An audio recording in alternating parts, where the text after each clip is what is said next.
Hello friends, GC academy YouTube channel पर आपका स्वागत है। काफ़ी टाइम बाद में आपसे मुखातिब होने का मौका मिलता है एंड इसके बाद में आगे आपकी क्लासेस कंटिन्यू बनी रहेगी। और आज हम जो एक नया सेशन लेके आए हैं जो है आपका पॉलिटिकल साइंस, इंडियन पॉलिटी के साथ में अपन शुरुआत करेंगे और ये है अपना भारतीय संविधान और संविधान सभा। आइए जानते हैं इसके बारे में। देखो, इंडियन कॉन्स्टिट्यूशन, सबसे पहले अपन जानते हैं इंडियन कॉन्स्टिट्यूशन से पहले कि कॉन्स्टिट्यूशन होता क्या है, यानी कि संविधान होता क्या है। देखो, संविधान का तात्पर्य होता है किसी देश की शासन व्यवस्था को सुचारू ढंग से चलाने के लिए एक विधि की जरूरत पड़ती है, कानूनों की जरूरत पड़ती है, रूल्स एंड रेगुलेशंस की जरूरत पड़ती है, जिसके माध्यम से किसी भी देश की शासन व्यवस्था को सुचारू ढंग से चलाया जा सके। उसी टाइप से हर एक देश का अपना अपना कॉन्स्टिट्यूशन होता है अपनी कंट्री को रन करने के लिए। सेम वे इंडिया का भी अपना एक कॉन्स्टिट्यूशन है अपने देश को चलाने के लिए, और जिसे अपन कहते हैं इंडियन कॉन्स्टिट्यूशन यानी कि भारतीय संविधान।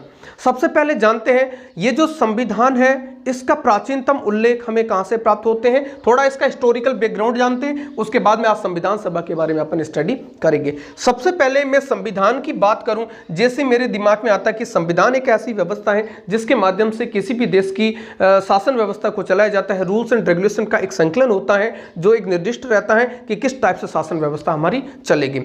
ऐसे ही किसी प्रालेख का मैं बात करूं तो सबसे प्राचीनतम से प्राचीनतम में बात करूं तो वो मुझे प्राचीनतम उल्लेख मिलता है। मैं यहां पे लिखता हूं प्राचीनतम उल्लेख। प्राचीनतम उल्लेख की मैं बात करूं संविधान से संबंधित तो वो हमें मिलता है बेबीलोनिया के हम्मुराबी संहिता।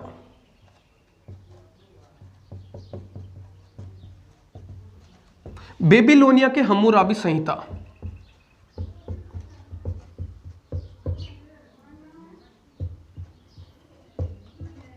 बेबीलोनिया के हम्मुराबी संहिता क्या है दोस्तों, थोड़ा सा इसके बारे में जान लीजिएगा, क्योंकि हो सकता है इससे रिगार्डिंग अपनी ज्योग्राफी, पॉलिटी या फिर हिस्ट्री से संबंधित क्वेश्चन इससे पूछा जा सकता है। बेबीलोनिया है क्या? देखो, भारत में जिस समय सिंधु घाटी सभ्यता चल रही थी उस समय जो आपकी इराक और ईरान में दजला और फरात नदियों के किनारे पर जिस सभ्यता का विकास हुआ था उसे कहा जाता है मेसोपोटामिया की सभ्यता।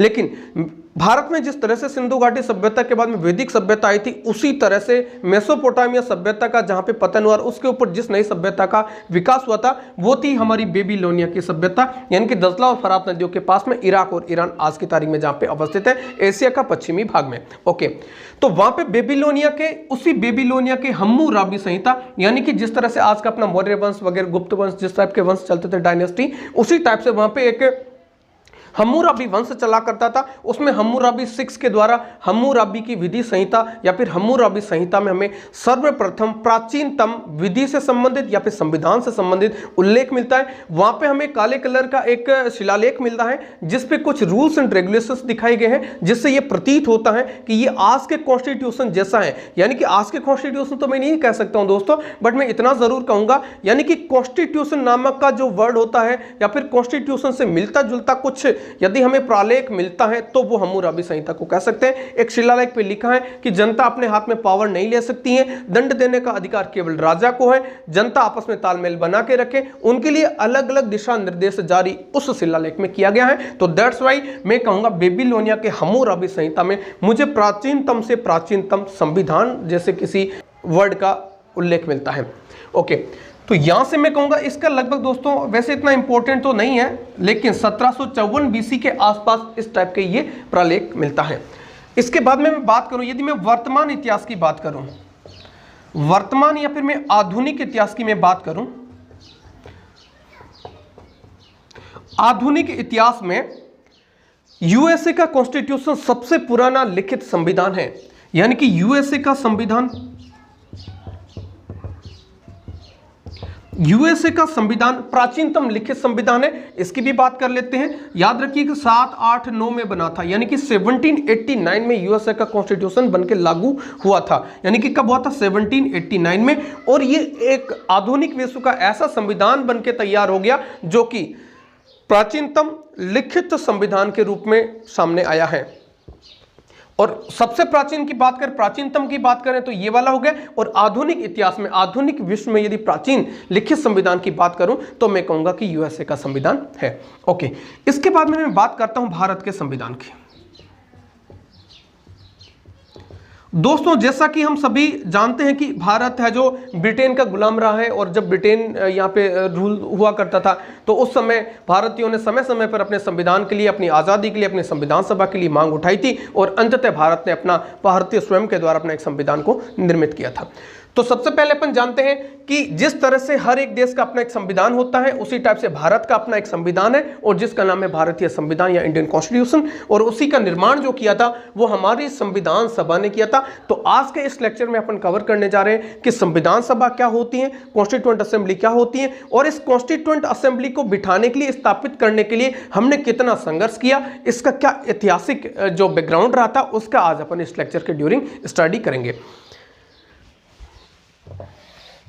तो दोस्तों मुझे संविधान पढ़ने से पहले संविधान सभा पढ़नी चाहिए कि वो कौन संविधान सभा थी, उसमें कौन लोग हुआ करते थे, किस टाइप से उन लोगों का चयन हुआ था, निर्वाचन हुआ था, मनोनयन हुआ था, क्या क्या विशेषता उनके बारे में रही थी, पहले इनके बारे में अपन देखते हैं। सबसे पहले मैं पढ़ता हूं संविधान सभा। देखो ब्रिटिश एरा के टाइम में इतना ईजी नहीं था कि भारत को संविधान सभा की मांग करें और तुरंत अपनी संविधान सभा बना दी जाए। तो हम सबसे पहले देख ले इसका हिस्टोरिकल बैकग्राउंड, यानी कि क्या क्या जतन हमने किए थे, क्या क्या प्रयास किया था, कितना संघर्ष हमने अपने संविधान सभा से संबंधित किया था। और ध्यान रखिए दोस्तों, इससे संबंधित बहुत ही इंपॉर्टेंट क्वेश्चन अपने एग्जाम के पॉइंट ऑफ व्यू पूछे जाते हैं। देखो सबसे पहले मैं बात करूंगा इस सिलसिले में 1895 की। इस सिलसिले में सबसे पहले मैं बात करूंगा 1895 की। 1895 में दरअसल दोस्तों हुआ क्या था, यहां पे नाम लूंगा लोकमान्य बाल गंगाधर तिलक।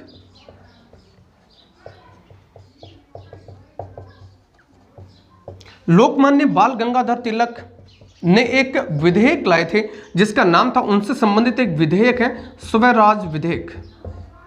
स्वराज विधेयक। जब मैं मौलिक अधिकारों की बात करूंगा तो भारत के संबंध में स्वराज विधेयक की मैं सबसे पहले बात करूंगा। तो क्या दोस्तों स्वराज विधेयक में हमने सबसे पहले संविधान सभा की मांग की थी? जी नहीं। संविधान सभा से संबंधित यदि मुझे कहीं पहले किसी भी जानकारी का जो उल्लेख मिलता है वो मिलता है 1895 के स्वराज विधेयक लोकमान्य बाल गंगाधर तिलक के। इसमें इसने क्या कहा था, इसमें इसने संविधान सभा के सिद्धांतों की चर्चा की थी। यानी कि स्वराज विधेयक में संविधान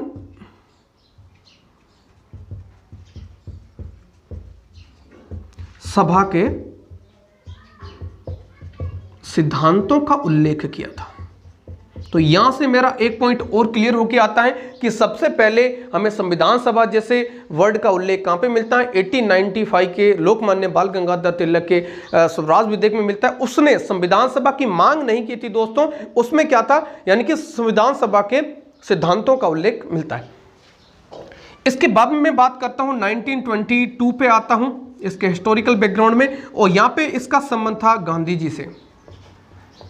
गांधी जी ने यहां पे क्या किया था दोस्तों, गांधी जी यहां पे साउथ अफ्रीका से आते हैं और साउथ अफ्रीका की तर्ज पे यहां पे कहते हैं कि भारत का संविधान भारतीयों की इच्छानुसार बनेगा, यानी भी इस पे किसी भी बाहरी प्रकार की सत्ता का कोई भी हस्तक्षेप नहीं होगा। ये बात यहां पे गांधी जी करते हैं। गांधी जी क्या कहते हैं, भारत का संविधान भारतीयों की इच्छा अनुसार बनेगा।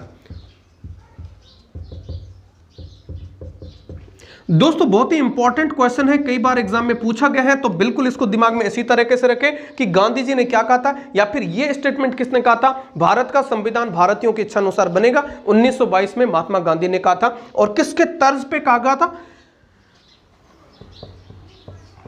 किसके तर्ज पर कहा था, और जिस देश के तर्ज पे ये कहा गया था वो है दक्षिण अफ्रीका। दक्षिण अफ्रीका के तर्ज पे कहा गया था कि भारत का संविधान भारतीयों की इच्छा अनुसार हुआ था, क्योंकि इससे पहले गांधी जी सत्याग्रह का प्रैक्टिकल कहां पे करके आ गए थे, साउथ अफ्रीका में करके आए थे। इसके बाद में इससे रिगार्डिंग और क्वेश्चन देखते हैं। ये वाला जो सिद्धांत है गांधी जी ने जो दिया था, ये कहां पे प्रदर्शित किया था, किसी सभा के दौरान कहा था, या किसी पत्रिका के माध्यम से कहा था, या फिर किसी और तरीके से कहा था? जी हाँ, यहां पे हरिजन पत्रिका के माध्यम से, बहुत ही इंपॉर्टेंट, हरिजन पत्रिका के माध्यम से, हरिजन पत्रिका के माध्यम से जी हाँ, यानी कि हरिजन पत्रिका के माध्यम से ये इस टाइप का स्टेटमेंट, एक पूरा लेख ही उन्होंने छापा था और जिसका कुछ इस तरह से अंश हमने लिया है, जिसका मतलब था भारत का संविधान भारतीयों की इच्छानुसार बनेगा, ये हरिजन पत्रिका के माध्यम से। दूसरा क्वेश्चन यहां से बनता है कि हरिजन पत्रिका का संबंध किससे है, तो वो आपका आंसर आएगा महात्मा गांधी का। इसने संविधान सभा से संबंधित इसमें क्या स्टेटमेंट दिया था कि भारत का संविधान भारतीयों की इच्छानुसार बनेगा। इसके बाद में सीधा आ जाते हैं अपन 1928 पे। ये क्या वाक्य था जिसको अपन कहते हैं सर्वदलीय कमेटी। जैसे कि संविधान का जो अपन विकास क्रम पढ़ेंगे, यानी कि historical background of Indian constitution जब अपन पढ़ेंगे तो उसमें सर्वदलीय कमेटी भी पढ़ेंगे, साइमन कमीशन पढ़ेंगे, जितने एक्ट आए थे वो पढ़ेंगे, सारी चीजें अपन 1 बाय 1 चैप्टर लेंगे। लेकिन यहां पे अपन क्या करेंगे, बिल्कुल शॉर्ट में, क्योंकि हमें पढ़ना है संविधान सभा, तो हम संविधान सभा पढ़ने से पहले इसका थोड़ा सा बैकग्राउंड ले लेते हैं और इनके जो जो पॉइंट आएंगे उनका 1 बाय 1 में बाद में वीडियो इसका अपलोड करता जाऊंगा। अब अपन बात करते हैं सर्वदलीय कमेटी या फिर नेहरू रिपोर्ट की।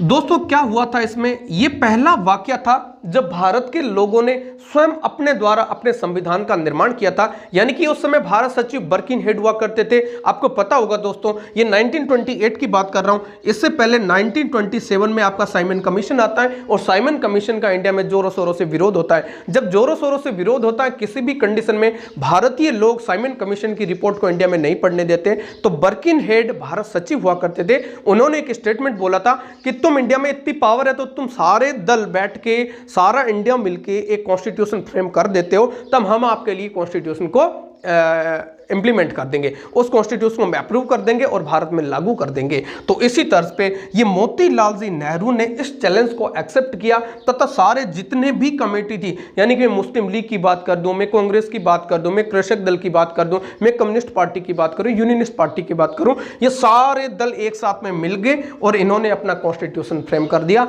और इस कमेटी के जो अध्यक्ष थे वो थे मोतीलाल जी नेहरू और सचिव थे पंडित जवाहरलाल नेहरू। इसलिए इस रिपोर्ट को कहा गया था नेहरू रिपोर्ट के नाम से, ये इतिहास में फेमस हुई है। ओके, क्या इंपॉर्टेंट है इससे रिगार्डिंग, यानी कि 1928 का सर्वदलीय कमेटी के द्वारा प्रकाशित की गई नेहरू रिपोर्ट में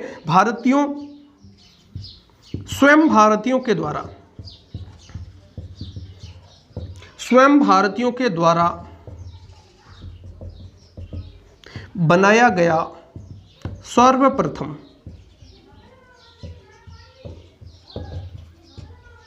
यानी कि भारतीयों ने स्वयं अपना संविधान बना डाला था 1928 में। यदि भारतीयों के द्वारा पहली बार, यानी कि ब्रिटिश इंडिया की बात कर रहा हूं, स्वयं भारतीयों ने अपने द्वारा संविधान का निर्माण कर दिया था।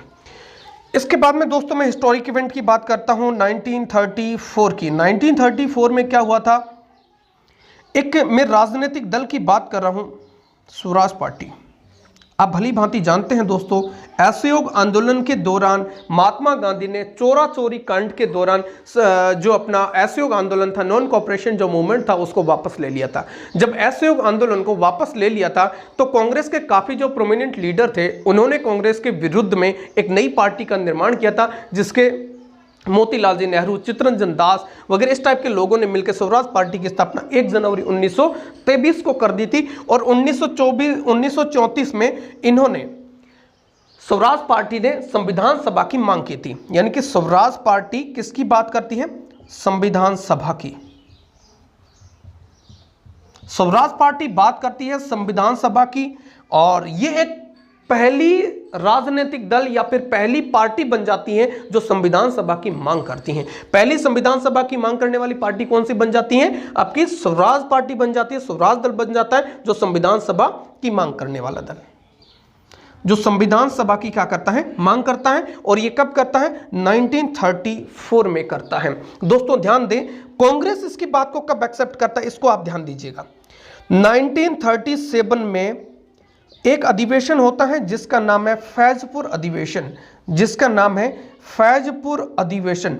फैजपुर अधिवेशन हमारे इतिहास, हमारे एग्जाम पॉइंट ऑफ व्यू काफी महत्व रखता है। क्या है फैजपुर अधिवेशन में दोस्तों, फैजपुर अधिवेशन वो एकमात्र ऐसा अधिवेशन था जो गांव में आयोजित करवाया गया था। ये फैजपुर महाराष्ट्र में पड़ता है, यानी कि महाराष्ट्र के एक गांव फैजपुर में करवाया गया था। यानी कि गांव में आयोजित होने वाला कांग्रेस का एकमात्र अधिवेशन था। और इस अधिवेशन में स्वराज पार्टी के द्वारा की गई संविधान सभा की मांग को कांग्रेस ने एक्सेप्ट कर लिया था और कांग्रेस ने इससे संबंधित अपनी कार्यकारिणी भी गठित की थी, इस पे विचार विमर्श भी किया था और कहा था कि हम आने वाले टाइम में संविधान का निर्माण करेंगे, यानी कि इसकी बात को एक्सेप्ट किया था। हालांकि ध्यान दे दोस्तों, अभी तक कांग्रेस ने अंग्रेजों के समक्ष संविधान सभा की मांग नहीं रखी है, ये स्वराज पार्टी की मांग को इन्होंने एक्सेप्ट किया है और अपने अंदर ही भी एक्सेप्ट कर लिया है कि हमें एक संविधान सभा चाहिए। ओके, तो दूसरा फैजपुर अधिवेशन महाराष्ट्र के गांव में आयोजित हुआ था, गांव में आयोजित होने वाला एकमात्र था। और दोस्तों इंपॉर्टेंट बात यह है, इस फैजपुर अधिवेशन में पंडित जवाहरलाल नेहरू ने गांव में संविधान सभा की भी बात की थी। संविधान सभा की बात की थी मतलब गांव में आयोजित हुआ था और उस समय जब जनता का हुजूम उमड़ा था, उस समय पंडित जवाहरलाल नेहरू कहते हैं कि हम भारतीय लोग, यही गरीब जनता या फिर भारतीय जनता का प्रतिनिधित्व करके कुछ लोग भारत की संसद में जाएंगे, दिल्ली में बैठेंगे और वहां पे बैठ के हमारे संविधान का निर्माण करेंगे और भारत देश एक आजाद देश होगा और वो खुद का अपना संविधान बनाएगा। इस टाइप के वाक्यांश पंडित जवाहरलाल नेहरू फैजपुर अधिवेशन के दौरान बोलते हैं। तो अगला एक इंपॉर्टेंट क्वेश्चन हमारे एग्जाम के पॉइंट ऑफ व्यू आता है कि संविधान सभा का विचार, संविधान सभा का विचार जनता तक ले जाने का श्रेय, जनता तक ले जाने का श्रेय किसको जाता है? पंडित जवाहरलाल नेहरू को जाता है। किसको जाता है? पंडित जवाहरलाल नेहरू को जाता है। और इसकी अध्यक्षता भी किसने की थी? फैजपुर अधिवेशन की पंडित जवाहरलाल नेहरू ने की थी। यह बात आपको ध्यान में रखना है। इसको रिमूव कर देते हैं, आगे के पॉइंट्स देखते हैं। दोस्तों अब अपन बात करते हैं एक ऐसे व्यक्ति की जिसका नाम है एम.एन. रॉय। कौन थे दोस्तों एम.एन. रॉय? यानी कि सबसे पहले मैं कहूंगा एम.एन. रॉय कम्युनिस्ट पार्टी के संस्थापक थे। कम्युनिस्ट पार्टी आज भी भारत में अवस्थित है। साउथ इंडिया, वेस्ट बंगाल वगैरह में इसमें काफी सीटें इनको प्राप्त होती हैं। एक लोकल राजनीतिक दल है। अच्छा, कम्युनिस्ट पार्टी या फिर जिसको साम्यवादी दल कहते हैं, कम्युनिस्ट पार्टी के संस्थापक एम.एन. रॉय थे। एम.एन. रॉय ने संविधान सभा की मांग करने वाला पहला व्यक्ति बन गए थे। यानी कि वो पहला व्यक्ति जिसने औपचारिक रूप से संविधान सभा की बात की थी वो थे आपके एम.एन. रॉय। क्या नाम लिखूं इसके आगे? संविधान सभा की औपचारिक रूप से, संविधान सभा की औपचारिक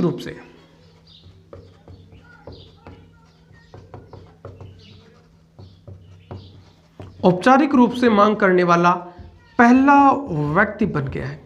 कौन? एम.एन. रॉय। इसीलिए इनको कहा जाता है संविधान सभा का संस्थापक। संविधान सभा का संस्थापक किसे कहा जाता है? संविधान सभा का संस्थापक किसे कहा जाता है? संविधान सभा का संस्थापक कहा जाता है एम.एन. रॉय को। किस लिए कहा जाता है? क्योंकि एम.एन. रॉय वो पहले व्यक्ति थे जिन्होंने संविधान सभा की मांग औपचारिक रूप से की थी। और एम.एन. रॉय का कौन सी पार्टी से संबंधित है? कम्युनिस्ट पार्टी से संबंधित है। ओके, यदि मैं विश्व स्तर पे बात करूं, ये तो भारत के सापेक्ष है, ये तो भारत के संबंध में। यदि मैं विश्व के तरफ से बात करूं तो सर हेनरी मैन, दोस्तों ध्यान रहे, सर हेनरी मैन वो पहले व्यक्ति थे जिन्होंने संविधान सभा की मांग सबसे पहले उठाई थी, या फिर संविधान सभा की मांग पूरे विश्व में उठाने वाला पहला व्यक्ति कौन था? Sir Henry man. भारत के लिए बात करें तो संविधान सभा का संस्थापक एम.एन. रॉय को कहा जाता है, क्योंकि वो पहले ऐसे व्यक्ति थे जिसने संविधान सभा की मांग की थी। इसके बाद में दोस्तों अगली बात करते हैं अपन 1938 में पंडित जवाहरलाल नेहरू का एक ऐसा स्टेटमेंट था जो कि एग्जाम पॉइंट ऑफ व्यू अपने काफी इंपॉर्टेंट है। पंडित जवाहरलाल नेहरू ने कहा था भारत की संविधान सभा का निर्माण वयस्क मताधिकार के आधार पर किया जाएगा, यानी कि एडल्ट फ्रेंचाइजी के आधार पर भारत की संविधान सभा का गठन किया जाएगा। भारत की संविधान सभा का गठन वयस्क मताधिकार पर।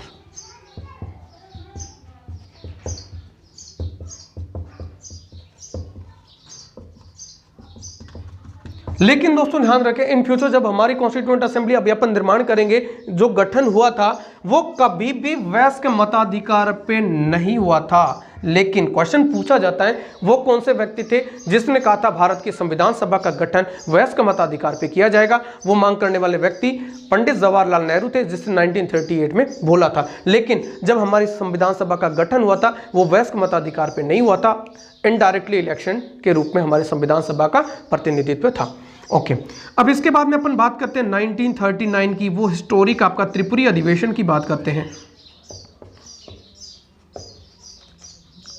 अब दोस्तों अपन बात करते हैं त्रिपुरी अधिवेशन की। क्या हुआ था त्रिपुरी अधिवेशन में? त्रिपुरी अधिवेशन में कांग्रेस ने संकल्प पारित करते हैं और एक प्रस्ताव पारित करते हैं, जिसके तहत वो सबसे पहले कांग्रेस पार्टी के द्वारा अंग्रेजों के समक्ष संविधान सभा की मांग को रखी जाती है। क्वेश्चन पूछा जाएगा कांग्रेस के द्वारा संविधान सभा की मांग कब रखी गई थी? तो 1939 में त्रिपुरी अधिवेशन में। त्रिपुरी अधिवेशन की जो अध्यक्षता की थी वो आपकी की थी नेताजी सुभाष चंद्र बोस ने। सुभाष चंद्र, मॉडर्न हिस्ट्री में सुभाष चंद्र की बोस की भी बहुत अच्छी हिस्ट्री अपन पढ़ेंगे। सुभाष चंद्र बोस इसकी अध्यक्षता कर रहे थे तथा इसमें कांग्रेस द्वारा प्रस्ताव पारित कर संविधान सभा की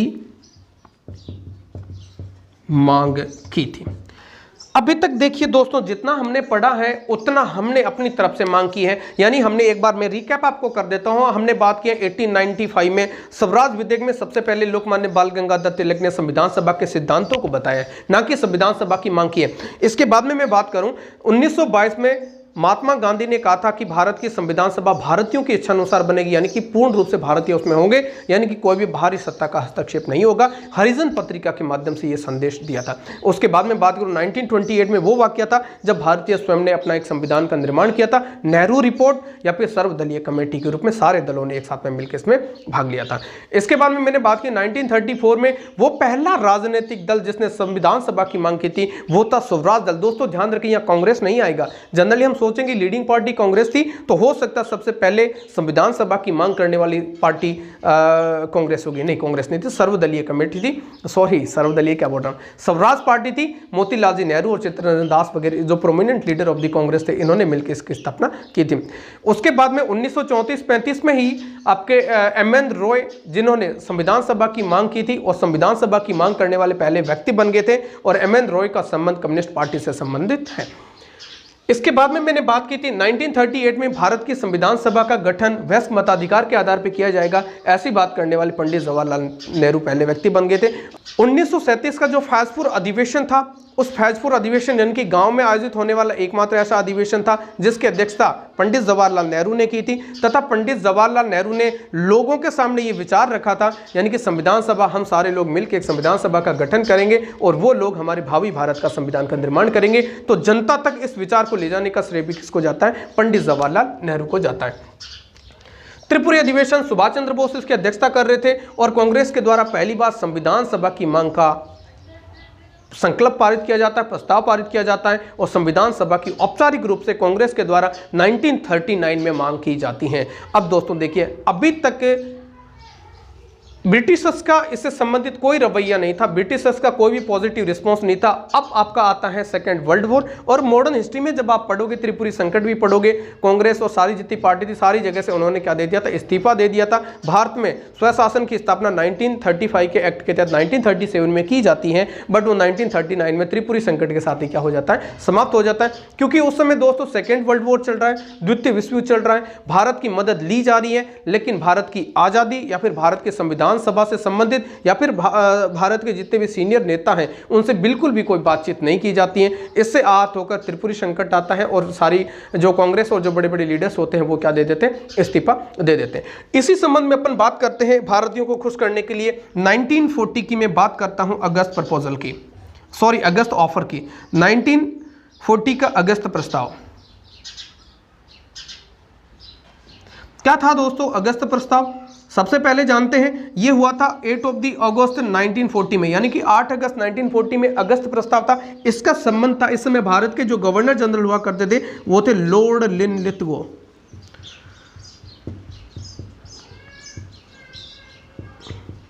लॉर्ड लिनलिथगो ने अप्रत्यक्ष रूप से संविधान सभा की बात को स्वीकार करा। अप्रत्यक्ष रूप से संविधान सभा की बात को स्वीकार किया। दोस्तों ध्यान दें, यहां पे क्या कहा था, यानी कि अप्रत्यक्ष रूप से। तो क्या होता है अप्रत्यक्ष रूप से, यानी कि उन्होंने एक स्टेटमेंट बोला था कि भारतीयों को भी एक अपनी संविधान सभा बनाने का अधिकार है। ना तो हां बोल रहे कि तुम्हारे लिए संविधान सभा बनाएंगे और ना ही ना दे रहे कि संविधान सभा नहीं बनाई जाएगी, लेकिन इनडायरेक्टली इस तरह के स्टेटमेंट बोलते हैं जैसे ये पता चलता है कि ये ना तो नहीं दे रहे बट स्पेशली ये भी नहीं कह रहे कि संविधान सभा का निर्माण किया जाएगा। दैट्स वाई अप्रत्यक्ष रूप से इनडायरेक्टली एक्सेप्ट करने वाला पहला जो आपका अगस्त ऑफर था लॉर्ड लिनलिथगो के टाइम में, तो ये अपने आप में बहुत बड़ा इंपॉर्टेंट फैक्टर है एक अपने कॉन्स्टिट्यूएंट असेंबली के हिस्टोरिकल बैकग्राउंड से रिगार्डिंग। इसके बाद में बात करते हैं, इसी सिलसिले में 1942 का क्रिप्स मिशन आता है। दोस्तों वैसे मैं क्रिप्स मिशन पे एक अलग से वीडियो बनाऊंगा, कैबिनेट मिशन पे एक अलग से वीडियो बनाऊंगा, लेकिन अभी थोड़ा सा बस जस्ट क्रिप्स मिशन के बारे में जानिए। सर स्टेफर्ड क्रिप्स जब सेकेंड वर्ल्ड वॉर चल रहा है उस समय भारत में आते हैं, भारत में संविधान सभा की स्थापना करने के पर्पज से। उसका इनडायरेक्टली मीनिंग यही था कि भारतीयों का सपोर्ट चाहिए था सेकेंड वर्ल्ड वॉर में, और वो भारतीय दे नहीं रहे थे। तो दैट्स वाई इन्होंने कहा था कि हम आपके लिए संविधान सभा का गठन कर देंगे और भारत को पूर्ण स्वराज का ना कहा था, डोमिनियन स्टेटस का दर्जा हम आपको आफ्टर वर्ल्ड वॉर दे देंगे, यानी कि द्वितीय विश्व युद्ध के बाद में हम आपको डोमिनियन स्टेटस दे देंगे और उसके साथ में भारत के लिए संविधान सभा की स्थापना कर दी जाएगी। तो ये है जो भारतीयों ने, यानी कि ना तो मुस्लिम लीग ने और ना ही कांग्रेस ने इसको एक्सेप्ट किया था, और गांधी जी ने इससे संबंधित एक स्टेटमेंट बोला था, ये तो पोस्ट डेटेड चेक है। और इसी बात में नेहरू जी ने एक और स्टेटमेंट ऐड किया था, ये तो दिवालिया बैंक का पोस्ट डेटेड चेक है। यानी कि आप कह रहे हो कि वर्ल्ड वॉर विश्व युद्ध समाप्त हो जाएगा उसके बाद में संविधान सभा बनाएंगे। इट मीन्स इसका मतलब क्या है कि उसके बाद में भी अंग्रेज बिल्कुल उससे मुकर जाएंगे। तो इसी संबंध में क्रिप्स मिशन भारत में आता है। बट हमारे इस point of view Cripps mission से रिगार्डिंग जो इंपॉर्टेंट पॉइंट ये है कि क्रिप्स मिशन ने सबसे पहले भारत में संविधान सभा की मांग को स्वीकार किया था प्रत्यक्ष रूप से। ये इनडायरेक्टली करता है, वो डायरेक्टली स्वीकार करता है। और सर स्टेफर्ड क्रिप्स के नेतृत्व में ही एक कमेटी आती है जो भारत में संविधान सभा के निर्माण की बात करती है। तो ये अंग्रेजों के द्वारा बात की गई संविधान सभा का पहला वाक्य था, ये इनडायरेक्टली पहला वाक्य था, और ये डायरेक्टली क्योंकि यहाँ पे स्टेफर्ड क्रिप्स खुद भारत आते हैं संविधान सभा की मांग को लेके। क्रिप्स मिशन आता है भारत में संविधान सभा की मांग को लेके। भारत में पहली बार